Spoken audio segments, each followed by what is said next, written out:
교과서에 유엔이 대한민국을 한반도 유일 합법 정부로 인정한 사실을 뺐다는 겁니다.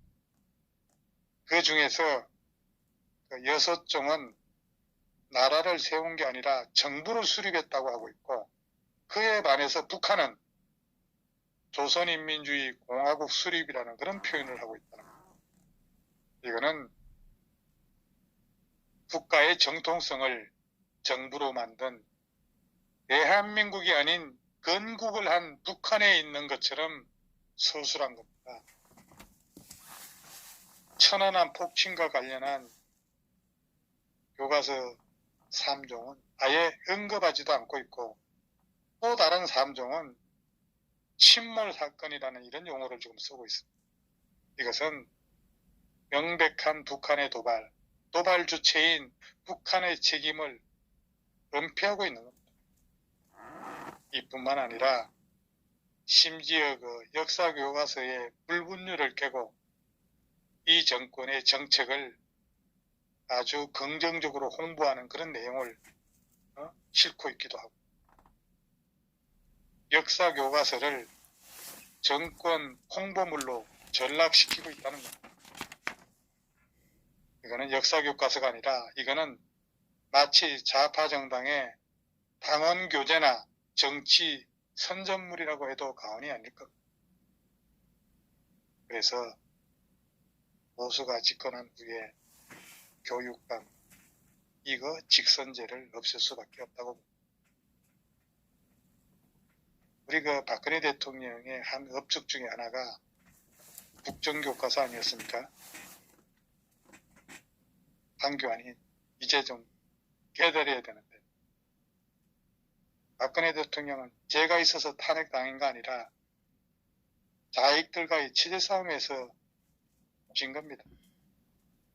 자익들은 북의 지원 아래 오랫동안 음모를 꾸미고 탄핵을 발휘했는데, 이 자한당 배신자놈들 우파의 성문을 열어주어 반란을 일으켰기 때문에 탄핵을 당한 겁니다.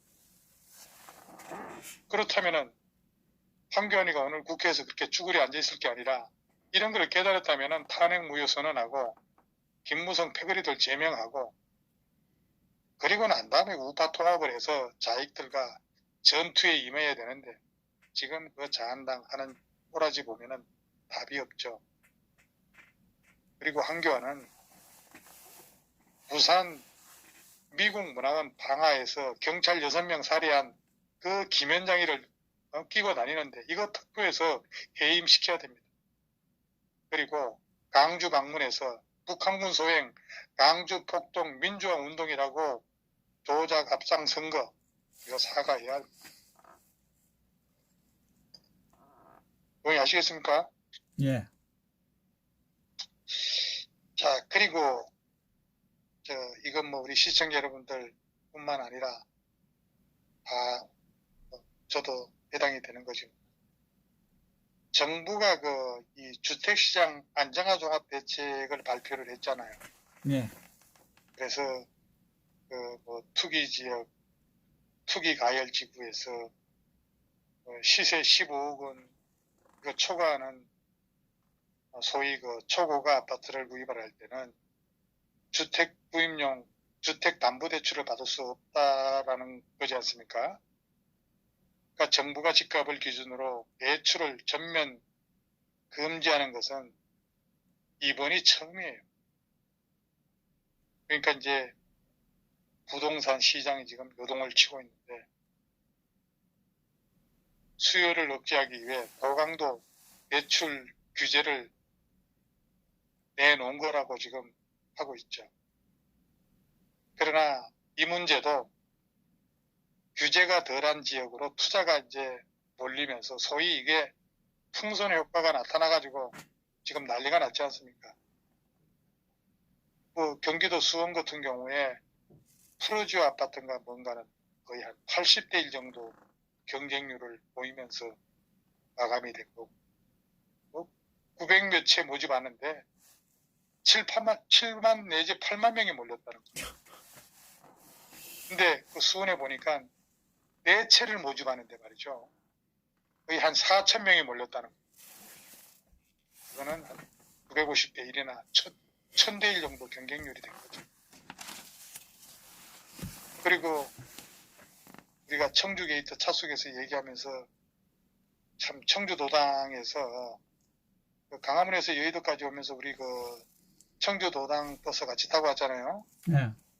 네, 그때 또 우리 청주 게이트 설명을 하면서 거의 여의도에 도착할 때쯤에 대해서 우리 그레이스 촉에서 1000만 원을 기부해가지고 지금 성능 좋은 마이크를 좀 구입을 하겠다고 소개하니까 그 청주도당의 부위원장님과 그래서 우리도 적석에서 좀 후원을 해야 되지 않겠느냐 해가지고 청주도당 충북도당 버스에서 그냥 순식간에 그냥 후원금을 받았는데 그때 받은 게 한 22, 3만 원 정도 되는 것 같아요. 그래서 우리 청주도당 동지 여러분들 그냥 적석에서 이렇게 그냥 마이크, 성능 좋은 마이크를 좀 구입하자는 취지에서 이렇게 말씀을 드렸더니 적석에서 십시일반 후원을 해주신 우리 청주도당 동지 여러분들 이 자리를 빌어 제가 감사의 말씀을 드립니다. 저는 이제 그 돈은 제가 다 그레이스 체한테 드렸습니다. 그러니까 그거는 아마 커뮤니티에 아마 그 내용을 다 올렸을 겁니다. 예. 아무쪼록 이 청주도당 위원장님은 그날 뭐 다른 버스를 타신 것 같아요. 예, 네. 비롯해서 함께 참여해 주신 청주도당 여러분, 고맙습니다. 이 충북 청주의 흥덕구에도 가경 아파트 이 4단지 여기 이제 요번에 이 청약을 했는데 여기도 평균 뭐 90대 1이었다는 거예요. 90대 1. 가경 아파트 4단지가. 알 수가 없다. 헛수가 있는 것 같은데. 예? 헛수가 있는 것 같은데 알 수가 없어. 예. 그러니까 뭐 뿐만 아니죠. 지금 뭐 LH 토지주택공사 있지 않습니까? 예. 예, 토지주택공사에서 분양하는 수소 역세권이 있어요. 신혼 희망타운인가 뭐. 거기도 역대 최고인 61대 1의 경쟁률을 기록했다고 해요. 그러니까 이런 풍선 효과가 일어나는 게 비규제 지역으로 전매 제한이 없기 때문인데 이렇게 이놈의 정권의 부동산 정책이라고 하는 것은 한 치 앞도 내려다보지 못하고 그냥 머릿속에 든 그런 공부도 하지 못한 것들이 이 국가를 운영하면서 이런 풍선 효과를 만들고 있는 거예요. 부동산 정책이면서. 그러면서도 지금 문제가 되는 게 뭐냐면은 문재인이 엊그제 중국 가기 전에 뭐라고 얘기했습니까? 경제가 옳은 방향으로 가고 있다. 참 정반대의 진단을 내립니다. 그러면서 경제는 꾸준히 전진하고 있다. 고용의 양과 질 모두 뚜렷한 회복세를 보이고 있다. 그리고 일자리 분배 정책의 결실이 나타나고 있다. 문재인은 이런 성과를 체감하지 못하는 이 국민들이 많다는 것을 전혀 모르고 있는 거예요. 국민이 공감할 수 있도록 끊임없이 공직자들한테 설명하라고 이렇게 문재인이가 떠밀고 중국을 간 겁니다. 문재인이 이 말이 이렇게 한 말이 무슨 말이냐면 저는 이렇게 생각합니다. 경제는 좋은데 공직자 아이고 화면을 네? 화면을 바꾼다는 게 죄송합니다. 예, 말씀하세요. 예. 그러니까 문재인이 좀 이렇게 얘기하는 거에 대해서는 경제는 좋은데 홍보 부족으로 이 개돼지 같은 국민들이 못 느끼고 있다는 겁니다. 같은 경제 현실을 놓고 실무부처는 궤도 이탈이라고 하는데 문재인은 옳은 방향으로 전진한다고 얘기하고, 기재부는 경제 운영의 궤도 수정 필요성을 언급하고 있는데 문재인은 기존 정책 기조를 유지하겠다고 하고 있습니다. 이거 정신 분열증에 걸린 정부 아닙니까? 그리고 그 다음날 정세균인지 정명균인지 하는 국무총리 후보자는 상권분립 훼손 논란을 감수하고 총리직을 수락했습니다. 그러면서 총리직 수락 이유에 대해서 뭐라고 하냐면은 나라가 안팎으로 어려울 때 조금이라도 도움이 되기 위해서 자기가 총리직을 수락했다. 이런 이유를 댔습니다. 그러니까 지가 총리가 돼가지고 경제 활력을 찾는 시급한 현안에 매진하겠다. 이렇게 얘기를 했습니다. 아니 이렇게 국무총리가 된다는 인간까지도 지금 나라 경제가 어렵다고 하고 기획재정부 같은 데는 절박하다고 이렇게 얘기를 하는데 같은 날 얘기를 하면서 문재인은 경제가 순항 중이라고 하는 거예요. 우리 시청자 여러분 동의하십니까? 현실과 동떨어진 문재인의 유체 이탈화법은 이거 어제 오늘의 일이 아니죠. 이제는 같은 정부 안에서도 이렇게 올갑지 않은 서로 정반대의 얘기를 하는 지경에 이르고 있습니다. 아니 그 박정희 대통령은 집권하자마자 외친 구호가 뭐였습니까? 잘 살아보세요. 잘 살아보세요. 근데 문재인은 집권해서 외친 구호가 잘 놀아보세요. 공짜 점심을 바라는 것인데 나라가 잘 될 턱이 있습니까? 내년 예산에 512조 예산 중에서 100조를 투자한다고 했습니다. 누가 어느 정신 나간 민간이 투자하겠냐고. 괜히 공장 차렸다가 빈둥거리며 놀고 월급 타먹고 회사가 적자가 나도 상여금 달라고 파업하는 자기네 말로 노동자들을 보려고 투자하겠냐고. 차라리 외국에다가 하는 게 훨 낫지 않겠습니까? 지금 15억 아파트 대출 규제로 풍순효과를 일으켜가지고 수원으로 이걸 또 대출 규제 잡는다고 난리가 났다는 거. 그걸 알아야죠. 아마도 여기서 더 이상 대출 규제를 한다고 하면은 아마도 줄도산이 이어질 겁니다. 우린 정말 북한과 경제 규모가 같아질 거라는 그런 극심한 인플레이에 시중엔 돈이 없다? 재경부 임직원들 똑바로 들어야 됩니다. 어떻게 할 겁니까? IMF로 돌아가서 다시 금 모아야 할 텐데 우리 시청자 여러분 이 정부 믿고 금 내놓을 수 있겠습니까? 그때 금 다 내놨는데 금 있어야 내놨지. 그러니까 잘 해보라 이거죠. 문재인이 경제가 옳은 방향으로 흘러간다고 했으니까 그 1,400원어치 삥땅 치고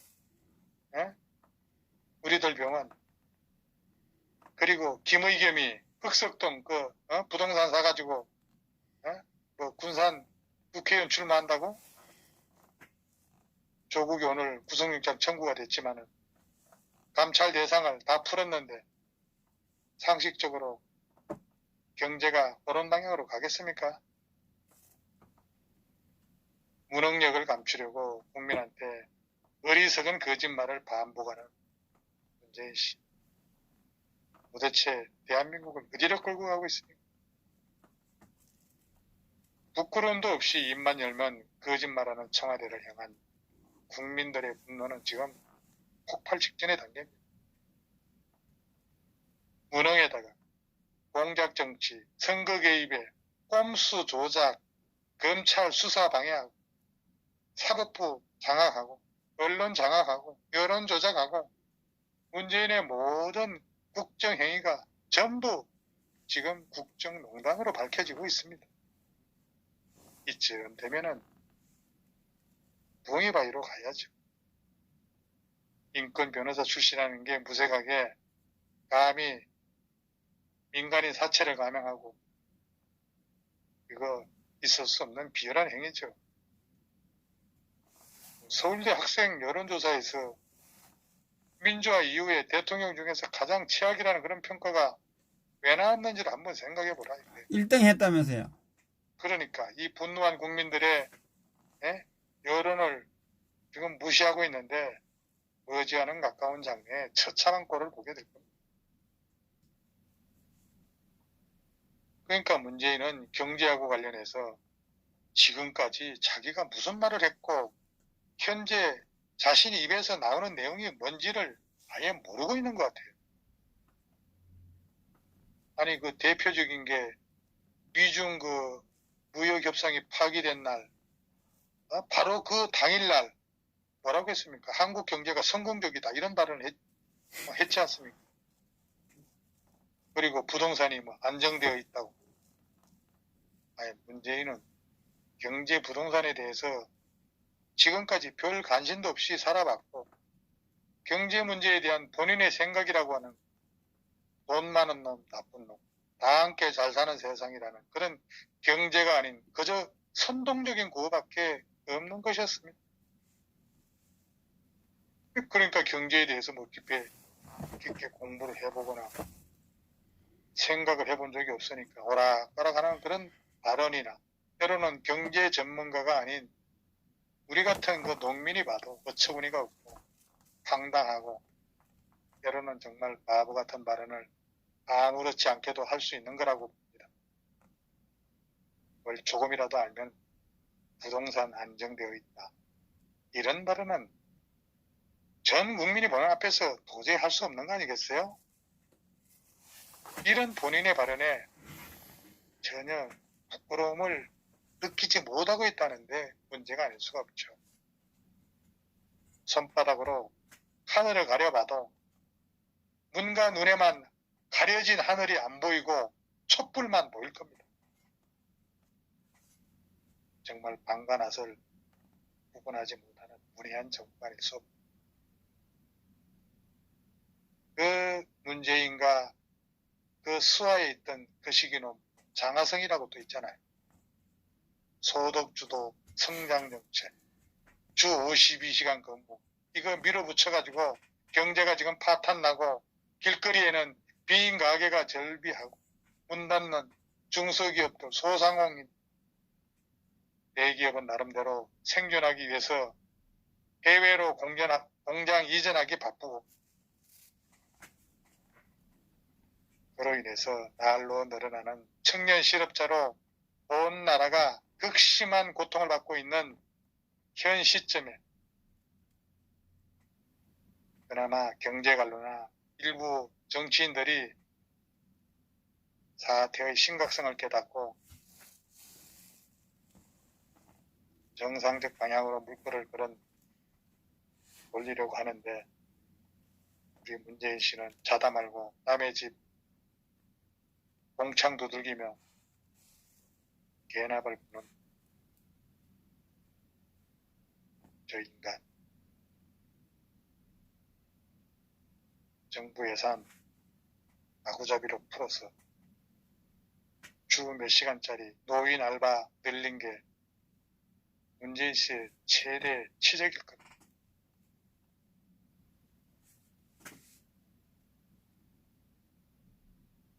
그러니까 이 문 씨 얘기는 그동안 한국이 누려온 잘 사는 나라의 틀을 깨고 궤도를 벗어나 김정은의 북한처럼 가난한 나라를 향해 옳은 방향으로 전진하고 있다는 말로 들을 수밖에 없는 거예요.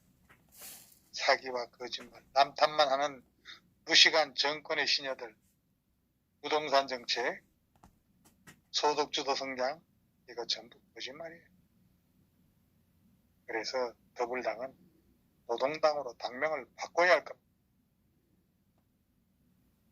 민주노총, 정교조 얘들은 입당시켜서 노동당으로 떳떳하게 우리 국민 앞에 심판을 받으라 이거예요.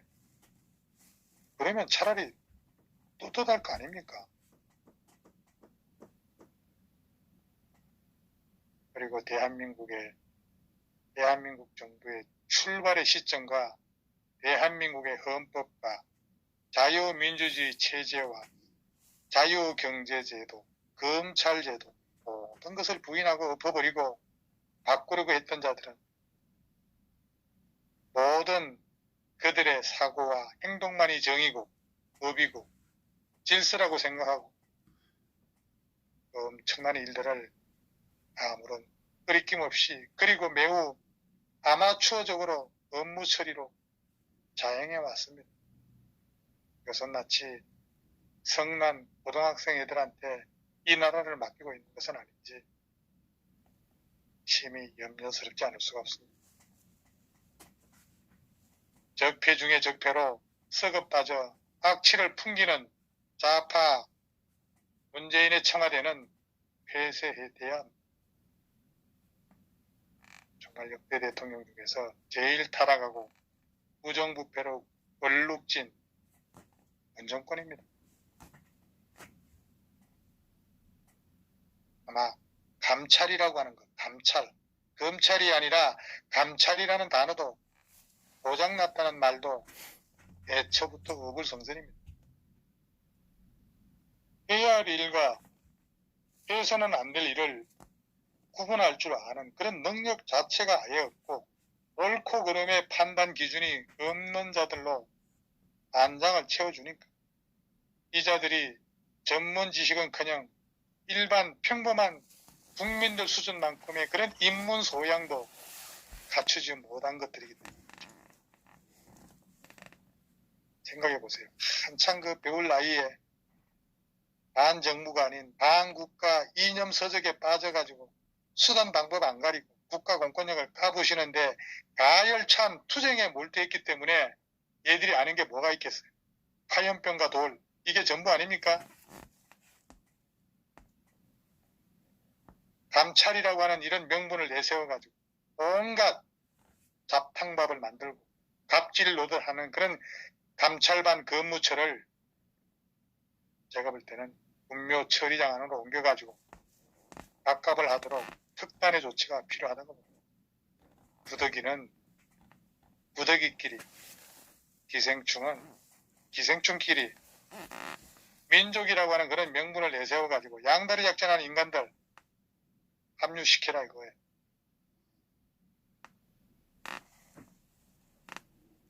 그리고 청와대 그 울산시장 선거 개입, 유재수 부산부시장 감찰 무마 이거 진행하면서 청와대의 친인척 측근들에 대한 감시 기능이 완전히 고장이 난 거예요. 그래서 송초로 그 울산시장 사건 이거는 크게 두 갈래로 봐야 할 겁니다. 하나는 상대 그 후보였던 그 김기현 그 울산시장이 당선되지 못하도록 청와대가 경찰 수사를 활용해서 방해했다는 것. 또 하나는 당내 경쟁자들이 있음에도 불구하고 임태호 얘기하는 거예요. 송철호를 단독 공천한 과정에서 나온 석연치 않은 일들이죠. 검찰이 김기현 시장 그 조사 과정에서 송병기라고 지금 울산 부시장이죠. 그 송병기 수첩에 이거 송병기 수첩이 아주 중요한 겁니다. 안종범 수첩 증거 채택했으니까 이 송병기 부시장 업무 수첩 이거 반드시 이 검찰은 이거 증거 채택되도록 올려야 됩니다. 아니 당내 경선에서 민주당 애들, 더불당 애들 당내 경선에서 송철호가 임동호보다 불리하다는 그런 취지의 매물을 봤다는 거 아니겠어요? 그래서 이 의혹에 이목이 쏠리고 있는 겁니다. 여기서 임동호라고 하는 그 송철호보다 경쟁력이 강하다라고 하는 그 임동호한테 출마하지 않는 조건으로 일본 총영사 그리고 이 주요 직책을 청와대로부터 제안을 받았다는 그런 지금 의혹이 제기된 상황이에요. 그리고 그 임동호 이 친동생이 작년에 그 6.13 지방선거 후에 한국산업안전공단 그 안전공단인가 한국산업안전보건공단인가 여기에 상임이사로 임명됐다는 거 아니겠어요? 이거는 뭡니까? 불출마 대상으로 해가지고 지 동생 요직에 앉힌 거 아니에요. 이런 의혹들이 지금 이거 뭐 사실로 확인되는 것은 뻔한 일이에요.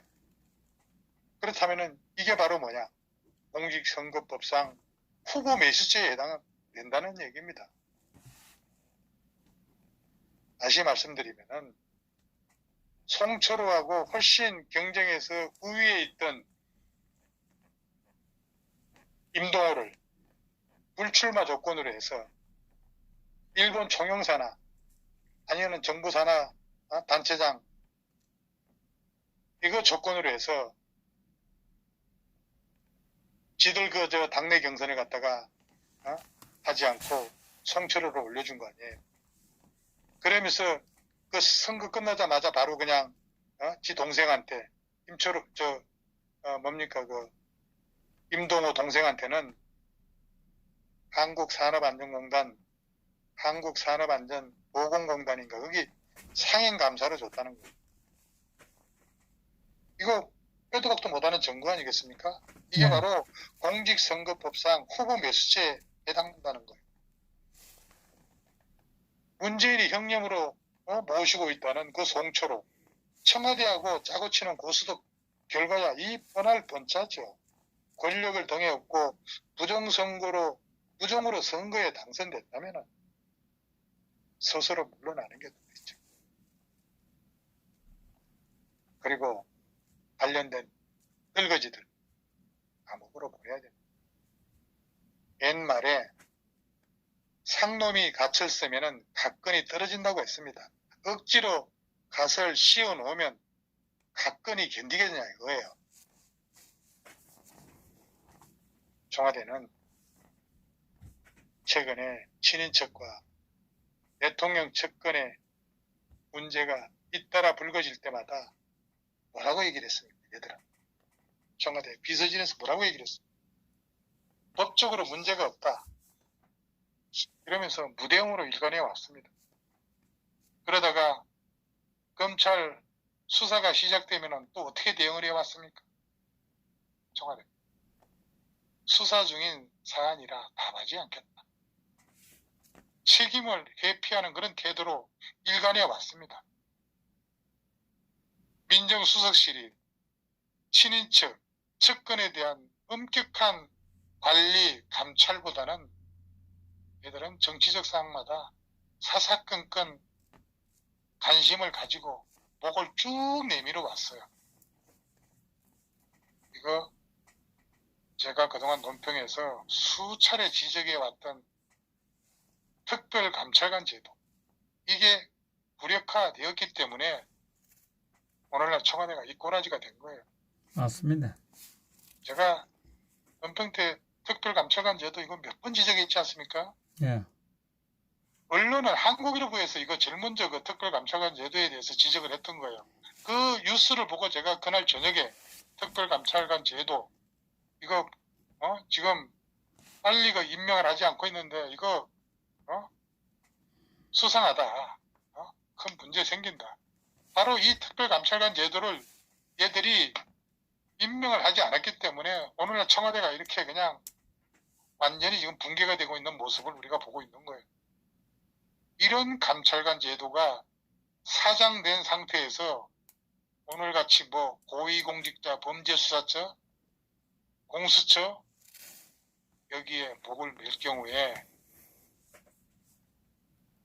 이제부터는 친인척 측근 문제가 걷잡을 수 없이 터질 겁니다.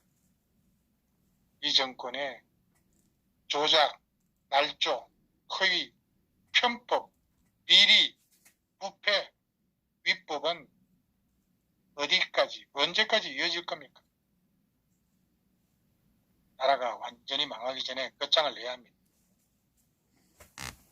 이래서 설치 목적에 의혹이 있다? 고위공직자나 대통령 측근의 비리가 아닌 정치검찰이 아닐까라는 그런 의심이 드는 거예요. 왜 39개월째나 특별감찰관을 공식적으로 두고 엉뚱하게 공수처 타령을 하는 거예요. 왜 공수처 타령을 하는 겁니까? 특별감찰관 제도 이거 법적으로 하게끔 돼 있는데 그것도 임명도 하지 않으면서 왜 공수처 타령을 하고 있는 거예요? 있는 조직을 활성화 제대로 운영되는 게 우선이지 않습니까? 국정이라고 하는 거는 진실하고 우리 국민들한테 신뢰를 줘야 성공할 수 있는 겁니다. 현재 대통령 측근하고 친인척 관리 담당은 지금 저기 사천에 있는 카이 사장 출신 조국이 다음에 맡은 그 청와대 민정수석이 누굽니까? 김조원이잖아요. 김조원. 사천의 그 카이 사장 출신. 그리고 이강철이라고 하는 호남 출신의 민정비서관입니다. 얘들이 민정수석, 민정비서관 조용합니다. 이전에 조국하고 백원우는 지금 현재 민주연구원 그 부원장으로 있죠. 그런데 선거 개입 의혹 수사 과정에서 보고 있듯이 이 민정수석실 잠복된 일탈이 지금 온 사방 천지에서 드러나고 있습니다. 백원우가 이게 백원우 산하의 특감반원들 측근하고 친인척 관리가 원래 업무였습니다. 그런데 느닷없이 왜 울산으로 내려가? 울산에 뭐 고래고기 사건 조사하러 울산에 내려갔나? 고래고기 사건 조사 명목으로 울산을 내려갔지만 그 내려가서 경찰 수사 관계자들 만났습니다. 아니 울산 고래하고 친인척 관리가 무슨 상관이 있습니까?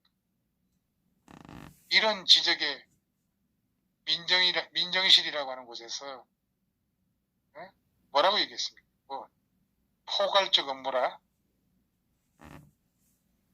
말도 잘 그런 갖다 정도 붙였다. 외명하는 수준밖에 되질 않고 있는 거예요.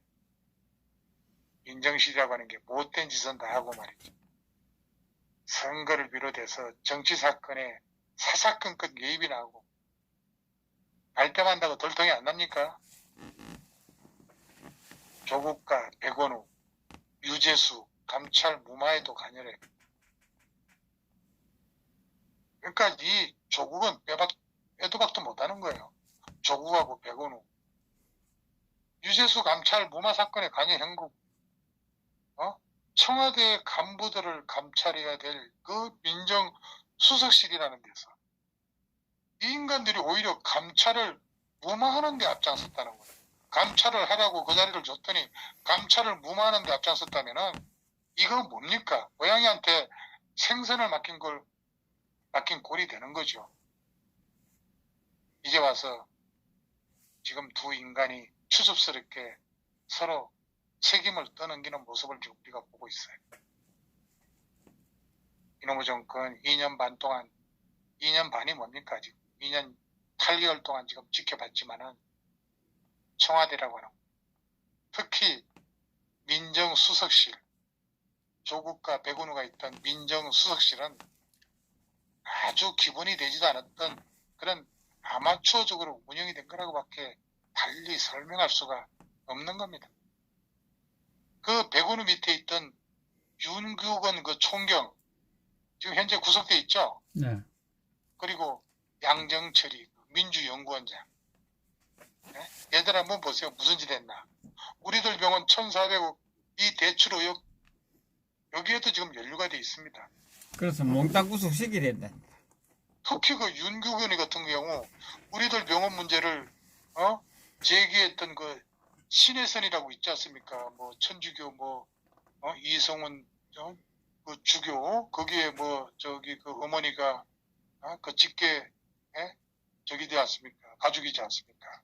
그 신혜선이를 만나가지고 윤규근이가 민원 그 해결해 주겠다는 그런 경찰의 그 총경이라고 하는 놈이 그래 행동 대장 역할을 해. 친인척 채권관리팀이 지들의 그 업무는 하지 않고 그 업무 범위를 넘어서 가지고 개인적으로 아니 갈등이 나가지고 뭐 서로 싸우고 있는데 그런 중재까지 하고 소위 브로커 역할까지 하는 그런 못된 경찰총경이 어디 있어요 그래. 그리고 양경철이 또 뭐라고 그랬습니까? 청탁을 들어주지 않아서 서운해하는 사람들의 일방적 주장이다. 이렇게 그 의혹에 대해서 부인을 하고. 말도 참 잘 만들어내. 그러니까 검찰, 윤석열 검찰은 우리들 병원 이 부분에 대해서는 너정감이 있지만은 그것도 빨리 수사에 착수해서 파헤쳐야 됩니다. 그런데 청와대 민정수석실은 작년 말에 그 김태우 수사관 알죠? 특감반원. 예. 김태우 특감반원이 민간인 사찰 폭로하고 감찰 무마 의혹 제기를 했을 때 청와대가 완전히 부인했지 않습니까? 김태우 수사관이 폭로했을 때 그때 유재수 감찰 무마 그리고 김경수 경남지사 윤건영이 국정기획상황실장 아닙니까? 천경덕이 청와대 행정관 애들이 전부 대통령 측근이죠. 이런 측근들이 월권 행위를 감찰해야 할 그런 민정수석실이 그동안에 뭐라고 대응해 왔냐 이거. 청와대 오준생 예. 저 흑석동에 부동산 사가지고 떼부자가 됐던 우리 그 박근혜 대통령 기사 사기로 써가지고 그 탄핵에 아주 불을 던진 그 김의겸이라고 있죠. 안경섭. 예. 전라도 저기 군산 출신 김의겸이가 뭐라고 얘기를 했습니까? 이럴 때마다 우리 문재인 정부 유전자에는 민간인 사찰 DNA가 없다. 얘기 들어보셨죠? 예. 이게 김의겸이가 한 말이에요. 김의겸 청와대 대변인이었습니다. 작년에 그 흑석동 재개발 지역에 주택을 사가지고 떼부자가 돼가지고 지금 되팔아가지고 엄청난 시세 차익을 올렸습니다. 그 덕분에 자리에는 물러났지만은 그때 또 김의겸이가 뭐라고 얘기를 했죠? 주택을 산 거에 대해서 전혀 몰랐다고 했지 않습니까? 근데 엊그제 또 이것도 이제 와서 보니까 흑석동 건물을 산 바로 그 전날 김의겸의 친동생이 흑석동 그 같은 동네 건물을 매입했다는 게 들통이 났잖아요. 그래서 몽땅 구속시켜야 된다니까. 몽땅 이런 예, 그런 장면 다 구속시키는데요. 구속시키래. 그러니까 죄상을 지금 제가 밝히고 있는 거예요. 지금 뭡니까? 오늘 그 국회에 그 네. 공수처 법을 지금 일괄상정했지 않습니까? 선거법하고. 예, 예. 그 보니까 댓글창에 보니까 청비보라고 그러면 청와대 비리를 보호하는 처가 공수처랍니다. 그러니까 청비 보. 오. 예. 아, 정확한 청와대 비리를 보호하는 보호하는 뭐 안전처. 예. 예. 자, 어쨌든 그 청와대 대변이라고 하는 놈은 그 건물을 최근에 팔고 또 남은 돈은 기부했다고 했지 않습니까? 예. 그러면서 이제 엊그제 군산에서 총선 출마 의견까지 했는데, 자, 그리고 그 청와대 그 지금 현재 야권에서 제기하고 있는 문다혜라고 있죠. 문다혜. 예. 가족의 그 해외 이주 문제하고 아들 그 문준용 문제에 대해서 법적으로 문제될 것이 없다. 이렇게 하면서 지금 전혀 해명을 하지 않고 있지 않습니까? 예. 근데 문다혜는 남편하고 애 데리고 이제 동남아에 머물고 있다가 지금은 또 들어와 있다고 하는데, 그 문재인 씨의 초등학교 동창인 금산갤러리라고 있어요. 금산갤러리. 예? 예. 그 금산갤러리가 어디에 있냐면은 남산이 그 3호 터널을 딱 빠져나와서 신세계 로타리로 가는 데 있잖아요. 신세계 로타리를 바로 못 미쳐서 오른쪽에 보게 되면은 남산 그 플래티늄 쌍용 아파트라고 있어요. 거기 입구에 딱 보면은 금산갤러리가 있습니다. 그 금산갤러리의 대표가 문재인 씨 그 부산의 남항초등학교 동창이에요. 그 금산갤러리 대표한테 취업을 부탁을 했다고 그러죠. 그러니까 이런 내용이 이제 알려지니까 문다혜가 금산갤러리 지아버지 친구한테 전화를 해서 막 항의를 하고 해서 취업도 없던 일이 됐다 뭐 이렇게 그런 기사가 뜨기도 했죠. 어쨌든 그 금산갤러리 부산 남항초등학교 졸업한 이 금산갤러리 대표가 그 황달성 대표라고 하는데, 황달성이라고 하는데, 우리 저 허준 선생 우리 방송에 오늘 황 선생 등장했습니까? 오늘 안 온 것 같아요. 오늘 안 왔습니까? 예. 아마 제가 볼 때 또 뭐 사촌 형이나 뭐 이게 또 친척되는 거 아닙니까? 이 금산갤러리가 저 대표가 황달성인데 어쨌든 이 문재인과 초등학교 동창이라고 합니다. 네.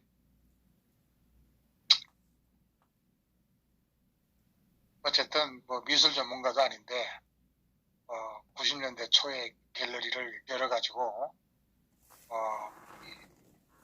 지금 잘 벌어먹고 있는 것 같아요. 어쨌든 간에. 그러면서 국제 아트페어에 창설을 했고 2000년도 2008년인가 이때는 아시아 호텔 아트페어를 처음 열어가지고 호텔에서 미술작품 구입하는 이런 문화를 대한민국에 처음으로 도입했다고도 하고 있고 어쨌든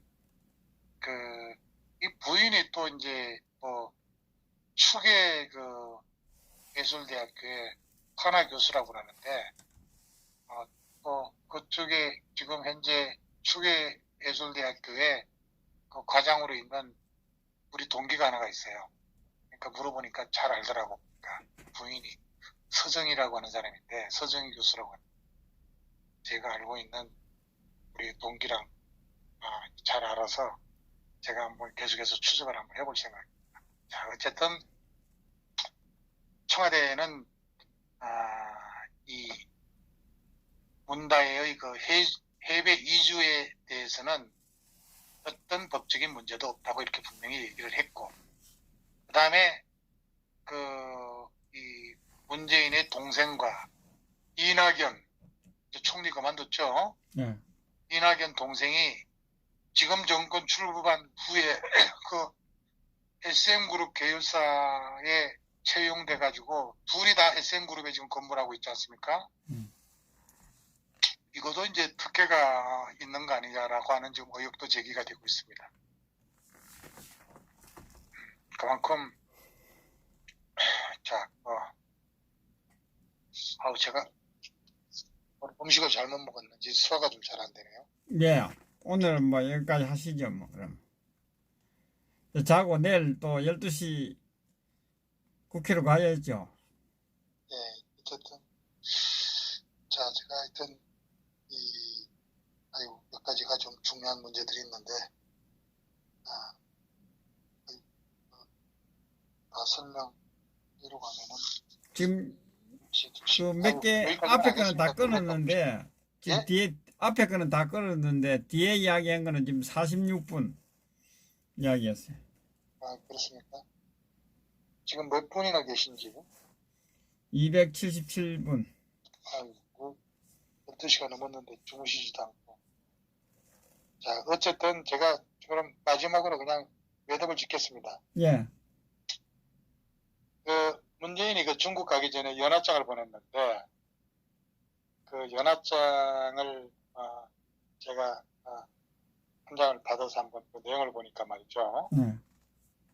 연하장 내용을 보니까 뭐라고 써있 새해에는 경자년입니다. 예. 내년에 이제 지혜해란 말이에요. 예.